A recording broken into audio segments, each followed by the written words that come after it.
बहुत लंबी गुफ्तगू होगी। जाने से पहले मैं जानना चाहूंगा, एक तो बहुत बहुत मुबारकबाद आपको पंजाब प्रोग्रेसिव पैनल की तरफ से उसका नुमाइंदा मुंतखब होने पर, और देखने वाले नाज़रीन के लिए मैं आपसे रहनुमाई चाहूंगा। ये जो फिजियोथेरेपी की वर्किंग बॉडी है, जो पंजाब लेवल पे एक स्ट्रक्चर बना है, इसका क्या रोल है, और सर जो पीपीटीए है ये कैसे वर्क करती है, और फिजियोथेरेपिस्ट को इनके साथ इलाज करना चाहिए, और इसका क्या फायदा है, क्या बेनिफिट है, और ये कैसे काम करती है? डॉक्टर साहब थोड़ा सा इस पे लफ्ज़ कीजिए। Thank you so much doctor साहब, आपने थोड़ा सा टॉपिक से हट के फील्ड के मुताबिक बात की, तो मैं उसमें कुछ चीजें क्लियर करता चलूं कि एसोसिएशन जो है किसी भी फील्ड में या किसी भी डिपार्टमेंट में वो एक बहुत इंपॉर्टेंट रोल प्ले कर रही होती है हमेशा से ही।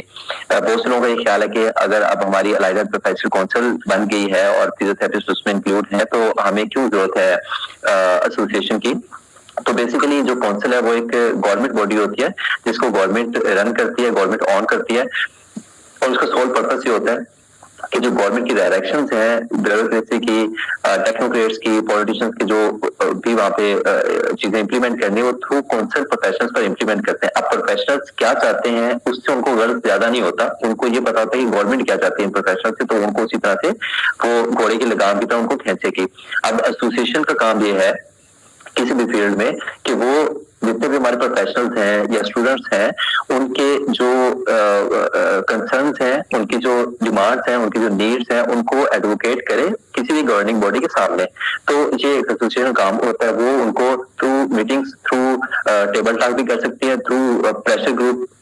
स्ट्राइक्स के थ्रू भी, प्रोटेस्ट के थ्रू भी, हम देखते हैं नॉर्मली पाकिस्तान में सब कुछ चलता है, तो उसके थ्रू भी वो उनको बताती है कि सर हमारे ये राइट्स हैं, हमारे प्रोफेशनल ये चाहते हैं और हमारी डिमांड्स ये हैं, तो आप इन चीजों को कंसीडर करते हुए आगे अपने जो भी रूल्स एंड रेगुलेशन बनाने हैं, जो भी चीजें इंप्लीमेंट करनी है वो करें। तो एसोसिएशन किसी भी फील्ड में एक इंपॉर्टेंट रोल प्ले कर रही होती है, और हमारे यहाँ अनफॉर्चुनेटली ये है कि हमारी जो फील्ड है वो अभी आई वुड से कि स्टिल इमर्जिंग फील्ड है। लोग जो है इसमें पिछले कुछ ईयर्स में बहुत ज्यादा लोग आए, अब वो जिस तरह मेच्योर होंगे उसी तरह से हमारी फील्ड भी मेच्योर होगी। अल्टीमेटली तो लोगों का भी ये समझ नहीं है उस तरह से कि एसोसिएशन का क्या काम है। जबकि अगर हम बाकी फील्ड की बात करते हैं, बाकी डिपार्टमेंट्स की बात करते हैं, फॉर एग्जांपल मैं यहाँ पर एग्जांपल देता हूँ वाईडीए की, एक स्ट्रॉन्ग बॉडी है एमबीबीएस यंग डॉक्टर्स की, फिजिशियंस की, जो हमेशा से हमने देखा कि कोई भी इश्यूज अगर उनकी फील्ड पर आता है तो वो डिमांड्स करते हैं गवर्नमेंट से, स्ट्राइक्स भी करते हैं, प्रोटेस्ट भी करते हैं, एमरजेंसी भी बंद करते हैं फॉर देयर ओन राइट्स। और मैं समझता हूँ पाकिस्तान में इसके अलावा हमारे पास कम ऑप्शंस हैं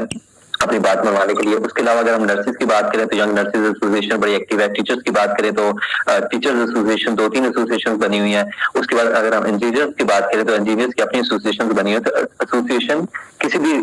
फील्ड में इसलिए बनाई जाती है कि वहां के जो प्रोफेशनल्स हैं उनके राइट्स को एडवोकेट किया जा सके गवर्नमेंट बॉडी के सामने। तो उसके लिए हमें ये चाहिए जितने भी प्रोफेशनल्स हैं कि हम अपनी एसोसिएशन को इतना स्ट्रॉन्ग करें और ऐसी बैक प्रोवाइड करें कि जब भी एसोसिएशन की कोई बॉडी जो है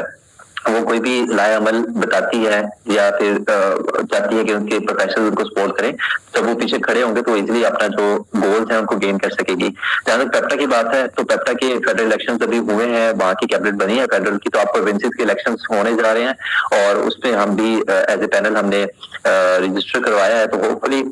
अगर हम मतलब विन करते हैं उसमें तो ऑब्वियसली हम उसमें प्रोफेशनल्स के साथ मिलकर काम करेंगे। तो अभी प्रोफेशनल जो प्रोविजनल कैबिनेट्स हैं वो बनेंगी, उसके बाद फिर एक इलेक्शंस के बाद डिसाइड होगा कि कौन सी कैबिनेट आती है और फिर आगे हमारा